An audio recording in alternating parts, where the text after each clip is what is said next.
welcome to Polymer Clay TV. I'm Elisa, and today we are going to continue with the year of veneer, and I'm going to show you a really fun veneer. So, we are going to be working with Punchinella, and this is plain Punchinella. It's basically sequin waste, and once it's punched out, you can use it as a stencil, which is really cool. And we have some in the shop, all different, shapes. But this is the easiest one to find, is the plain Punchinella. And so that's why I wanted to work with that. You can even get it, I think, to make ribbons or whatever. So you can easily find it. So I've conditioned it's the Ecru Primo brand. And it's on my thickest setting of my pasta machine, and I'm just laying this down on top of it. Today I'm going to be working on deli paper because it's just neater, and I have this wax deli paper, and then Kira found this plastic on Amazon, which is really good, like if you're working with water. The clay doesn't leach into it, whereas the clay will leach into. So there are reasons to have both of them in your toolbox. So I have those because I don't want to make a mess. Well, I'm going to make a mess. You know that. That always happens, but I'd rather make less of a mess. Anyways, so I have my 2.5-inch cutter because, of course, I'm going to make a polymer clay trading coin. I'm going to be using the matte metallics, and this is by Deco Art. And this one is called Aged Bronze. And I've got my golden, it's the iridescent gold fine. And I really like these colors together, so that's why I'm using them today.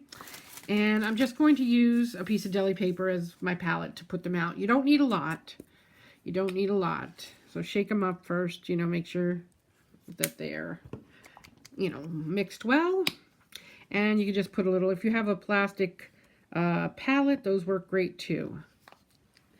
So once I've gotten my Punchinella on my clay, I want to roll over it because you don't want anything to bleed underneath of the Punchinella on the clay, because then it kind of makes it messy, so you want to try to avoid that if you can.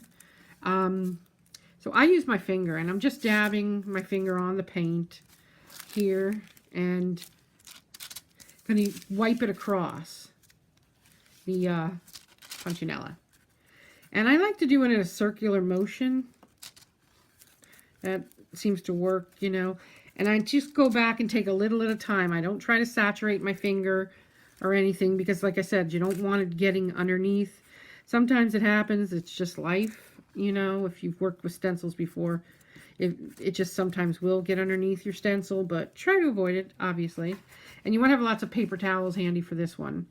And so now I've got that, and I'm going to come back and just like dot around my gold, because this gold goes a long way. You don't need much of it. And then once I do that, I want to blend it a little where I have it, kind of make sure it's in all the places I want it. And it's as simple as that. Okay? So then you just want to remove your stencil or Punchinella, and it leaves a beautiful design. And then you want to wash this. Definitely wash this off in soap and water or whatever you want there. I'm going to set that aside for now. At this point, obviously it needs to dry, but I like to get my cutter out and do it at this point, because when the clay dries with paint on it, it becomes a little stiffer, which makes it a little harder to cut out. So you just have to clean up your cookie cutter at this point, because you are dealing with wet paint.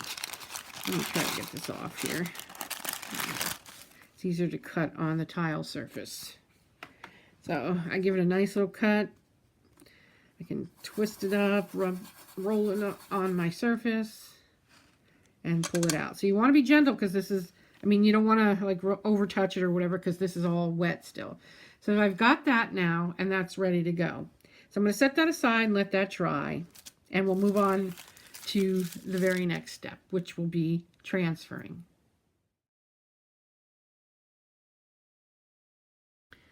So now the paper has sat on the clay, and you can see the designs coming through. So that's about the point where you're ready to add water to rinse away the paper. So I just have a little dish here of water, and I'm going to just drip it on there, and you'll start to see the pattern appear. It's so cool. I love magic transfer paper. And, you know, you just want to saturate it and try not to spill your whole thing on water all over the place. I like working on these deli sheets. They're plastic. Kira found them on Amazon, and, you know, makes for easier cleanup. And so just, you want to fully saturate it and then gently start to wipe off some of that extra paper. If you need to add a little more water, you can do so. What I try to do in this first sweep here is get off the bulk of the paper, and you can kind of wipe up as you go if you need to.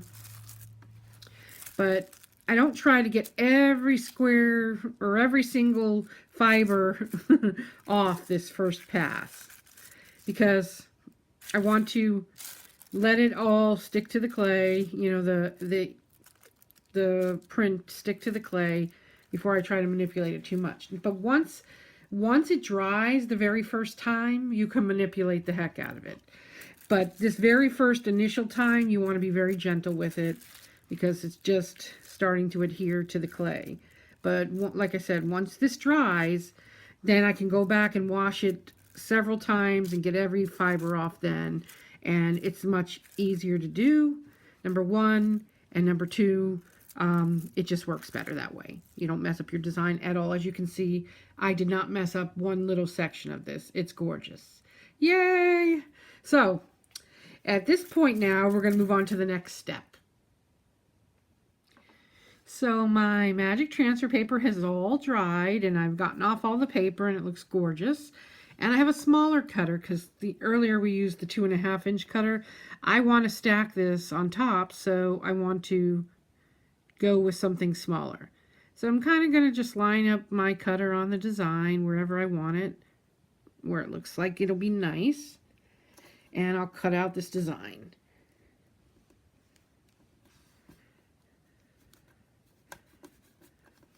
Peel this away.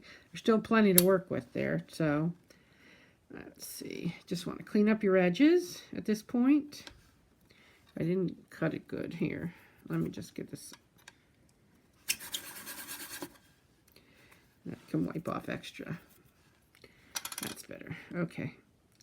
So just clean up your edges at this point, and look at how pretty that is. That's going to be so nice. Okay, so let me bring back in.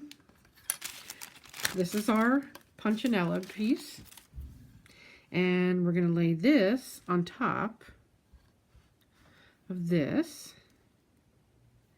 You want to try and find the center. That looks about right. And gently lay that on there. Oh, this isn't dry all the way. I might have smeared it a tiny bit. And then you can decorate it any way you want. So I thought these black cabochons would be really nice going around it.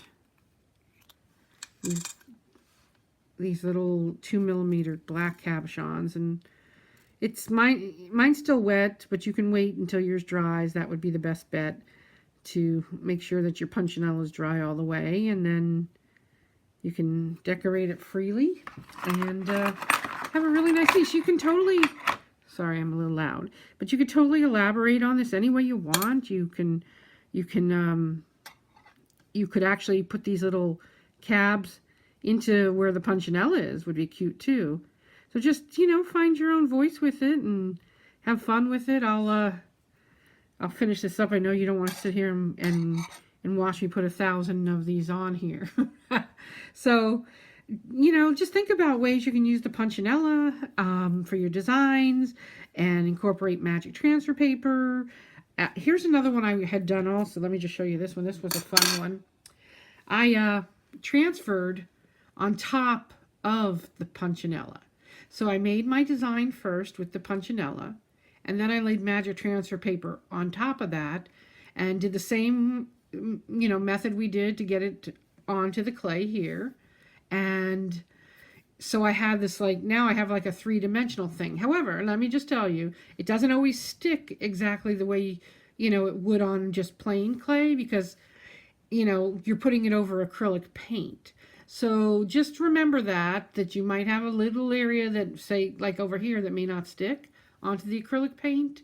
When it does stick, it looks super cool. And so, I mean, I can fix that so it looks like it's meant to be done. Or you could even go back and add a little more magic transfer paper to fill in the area. So there are ways to use it. So I mean, there's two ideas of veneers right there with the Punchinella on the bottom, or the Punchinella alone, and you know, or with magic transfer paper, or here, you know, doing it separately. So lots of fun stuff. I hope you enjoyed that, and head on over to polymerclaytv.com, and I will post this piece finished. I may add some things to it. You never know where I'm going with things. But simple, simple, simple, and lots of fun. So thanks for joining me, and I will see you next time. Bye-bye.